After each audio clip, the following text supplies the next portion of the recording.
Hey guys, this is John with Extreme Lawn Care and Landscape. Starting on my second video here. This one I'm going to do about my equipment. I understand that's kind of a passion with all of us in this lawn care community.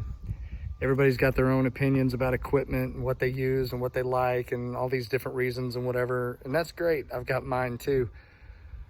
But this is just about what I personally use and why, and some of the reasons I don't use some other things.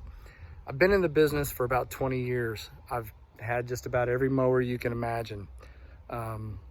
Walk behind, stand-ons, riders, you name it, I've had it. All the brands, all the different colors. Some I like, some I don't like. But anyway, I also pretty much like to stay with certain, I want to keep everything the same. That being said, I also like to try new things. So whenever I see something new, I like to give it a shot. So I'm gonna start in my trailer, and I'm gonna start off with my blowers. I'm a Shindaiwa guy. I really like Shindaiwas. This one is the E802. And this one over here, my backup blower, it's an older 633. I've had them both for about 5 years. I do all my own work. I do all my own mechanicking. Back when I was a bigger business, it all kind of fell to me and I couldn't afford to take them into a dealership every time. I don't rely on warranties. I just fix my own stuff. These particular blowers, I know they don't make Shindaiwas anymore. Actually, Shindaiwas now are Echoes. If I ever have to buy another blower, I'll go with a brand new Echo that's out there that blows houses down and things like that. But otherwise, I really wish that these were still around. I love these blowers. Moving over here to my weed eaters. When it comes to weed eaters and chainsaws, I'm a Stihl guy through and through. I don't like the Stihl blowers because of the 4-mix thing. I love the 4-mix thing in a weed eater. It gives me a whole lot of power. It doesn't get weed wrap, those type of things. But the blowers, I've got friends with them and they're great and everything, but I'd rather stick with a true 2-stroke. So anyway, my weed eaters, I love these. Are both 131s. They're big enough to do anything. I hear a lot of people complaining about they can't feather the trigger, they can't make it go easy. I don't know, I've never had that problem. I can. I just love them. The only thing that I don't like about the 4-mix thing is everybody's complaint is that whole valve thing. I've learned how to do that myself just out of necessity. It takes me a few minutes. So I love those weed eaters. The biggest thing with weed eaters for me is a power to weight ratio. These things aren't very heavy for the amount of power that they've got. When you go with Echoes or anything else, which I like Echoes, but you're gonna get a really heavy weed eater, and that extra 1 or 2 pounds when you're carrying it around all day, I don't want it. So I stick with these.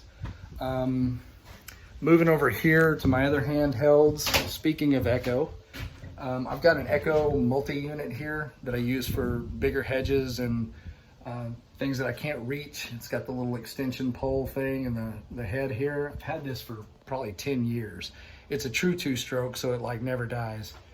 And then I've just got a cheap little battery powered small hedge trimmer for the little bitty ones. It just doesn't take me a minute.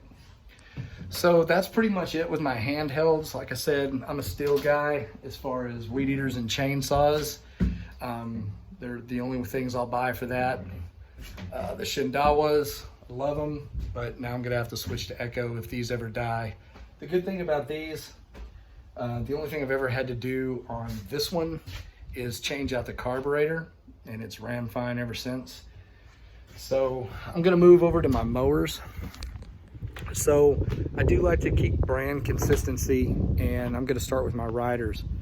I have got, I'm gonna switch my well, actually no. So I've got both of my riders are, if you can see here, these are Exmark and they're the E series. They're both 60-inch. This one is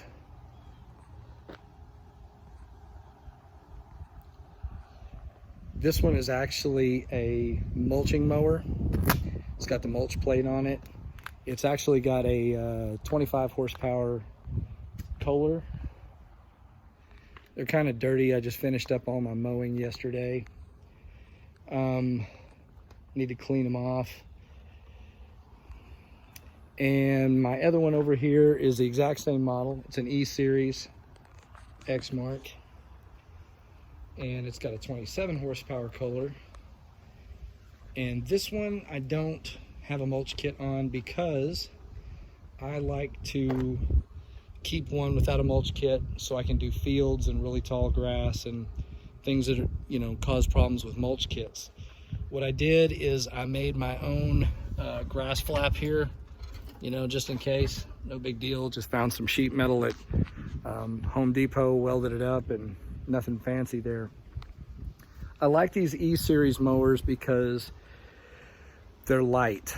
What I look for with a rider is I need something that's a little bit more lightweight. A lot of guys around here are starting to use Gravely's, which I don't have a problem with Gravely's. But when you look at the weight on a Gravely, like a 260 and higher, and you compare it to this, it's a few 100 pounds more. And then you put me on top of it. And if you've got soft ground or anything like that, somebody just watered or whatever, sometimes you can't control those conditions. What you're gonna wind up with is those heavier mowers are gonna create some indentions, even if you switch your direction, doesn't really matter. So that's what I like about these E-Series. They're awesome mowers. I've never been able to find anything that cuts quite like an Exmark.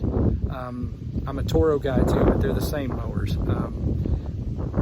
I've even interchanged parts. You can't tell me that they don't interchange, they do.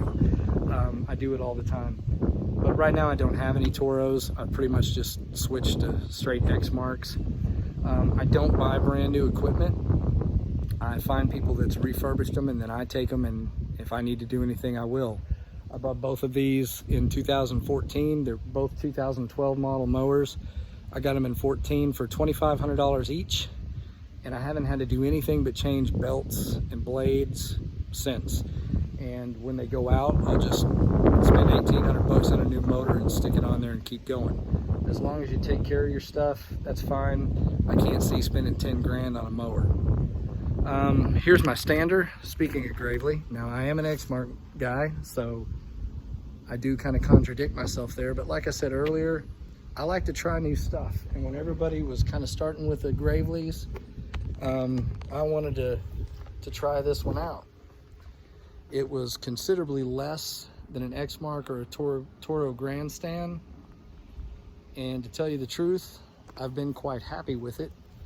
It's the Pro Stance 36, and it's been a really good mower. Would I buy another one? Yes, I would.